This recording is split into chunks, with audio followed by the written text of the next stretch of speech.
Sa, sa, as far as DH concerned, ang role po namin dito is sa ICAN, ibig sabihin advocacy. At the same time, sa drug clearing. So, kapag meron na involved na barangay official, siyempre, criminal liability na yan, hindi namin hawak. At wala mo kami disciplining authority over them. We only have a supervisory wherein we advise them na pag ginawa ka ulit yan, subject ka na sa administrative, criminal, and civil liability, if that is. No? So, sa amin po, may higpit po kami. No, pagdating doon sa mga ganyan. Si Kadawan, siyempre meron pa siyang day in court. Hindi pa natin alam kung ano na ang ruling ng korte sa kanya.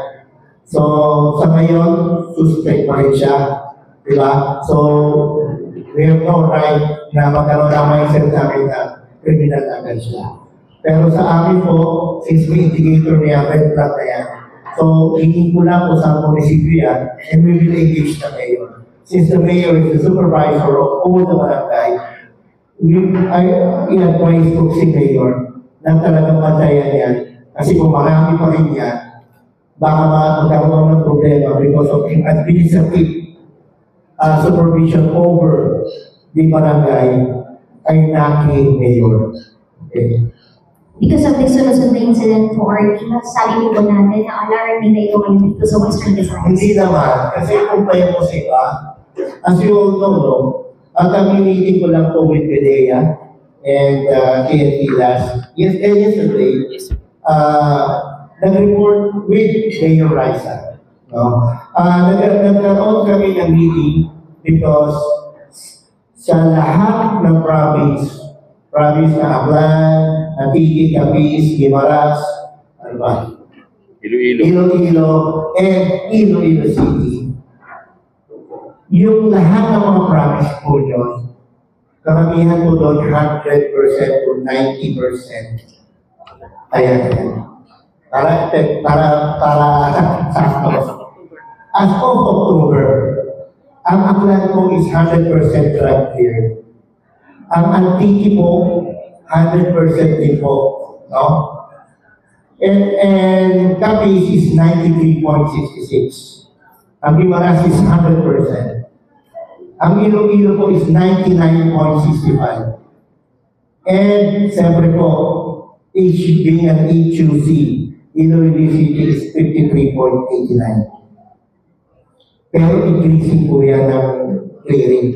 Kasi po, nag-meeting po kami with Mayor, and Mayor is very committed in helping our barangay clear, no? Ma-clear na so, pinag-usapan na namin mga polisiya, nagkaroon ng problema doon, pero naayos na, na-harmonize na. And nakita natin, nag-workshop sila, na meron na pong, aside from 50% na yan, meron na pong naka-standby na 20 barangay due for clearing.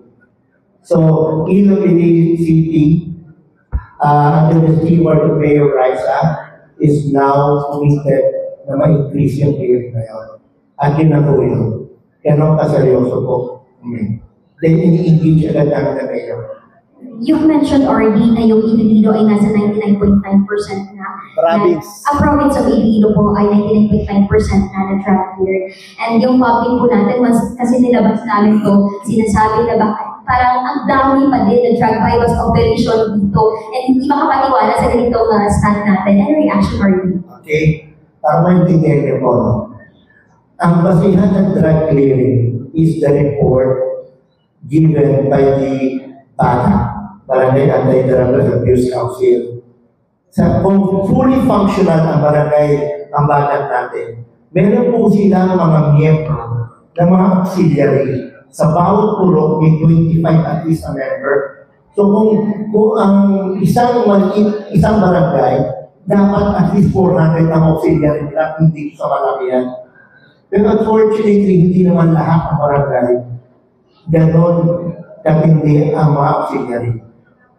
So nakikita natin na nagkaka-problema tayo doon sa barangay.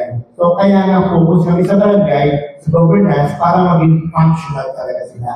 So kung nakikita mo na may nahuli, okay lang po yun. Bakit po?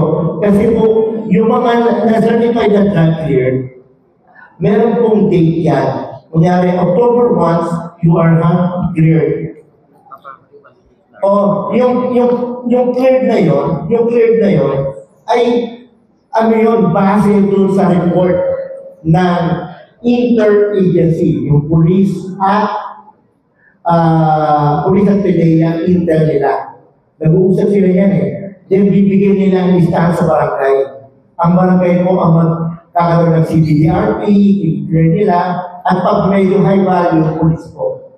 So, kapag may nahuhuli ganyan, they have 2 months, 60 days to clear the case, to clear it. Ibig sabihin, may pusher na huli, sumungo sa police para mahuli, or ma-rehabilitate. Kasi po, karamihan po sa pusher natin is low class. Ibig sabihin, may hina. Hindi sila yung high value talaga. Wherein, kaya pa po siyang i-rehab through balay silangan.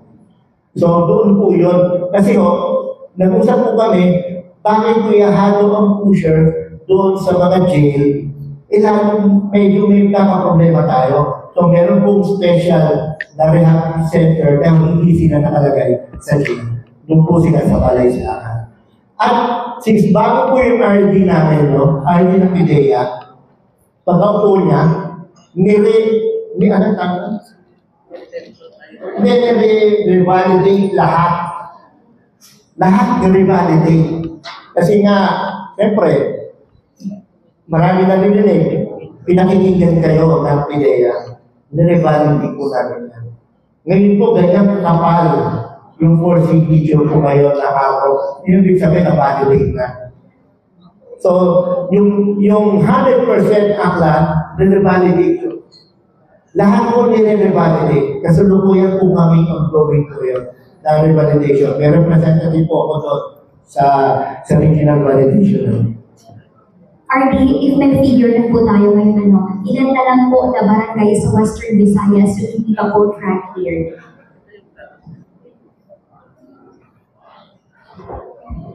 Out of 3,389,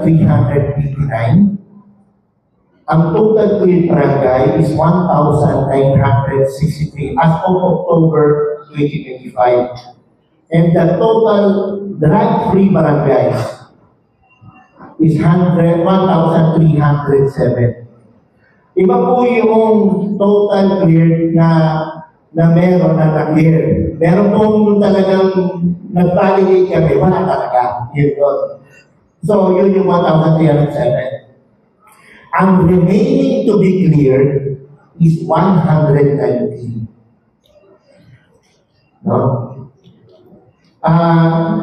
Para nang malaman ako saan i-clear, tatlo na lang po.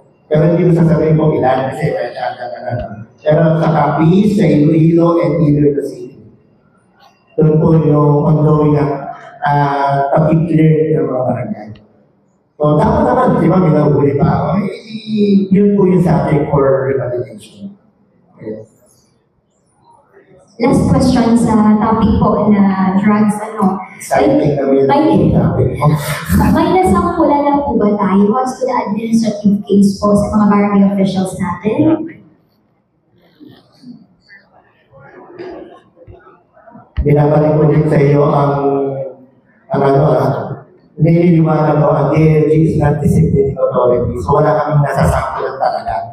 Because pwede mong kasuhan sila sa proper court, sa sangguniang palalawigan, at sa korte o ombudsman.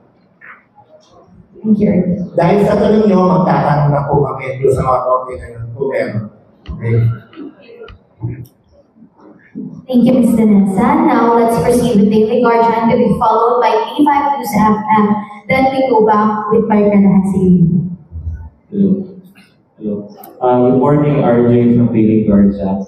Balik lang ako sa SK since nandito yung Director Head ng DILG Iloilo City. Sir, ano yung latest update natin dun sa if I'm not mistaken, it's the SK chairman of MPD Chanova. Anong latest update natin? Are we on a photocopy of investigation? Hinahanap na natin siya. What's the latest update? Actually, sir, good morning. The latest update is he's still missing. Still cannot be located. Actually, the problem came up last July 14 pa. When the barangay officials nagkato sila sa office na may problema. Okay, before nagwa ang problema, nanti siya nagtula nalarawan sa barangay. Kaya I think may duha siya ka blank checks na permado niya kag SK Press. So nag-try kami, nag-effort kami, nabugayan kami sina ang problema namon, ang bangko hindi makatag sa bank statement. Pwede sila magatag, we cannot determine kung ano natabo. So ultimately, nagatag sila sa subong, yung flag namon, almost 90% sa transactions are considered medyo may problema siya.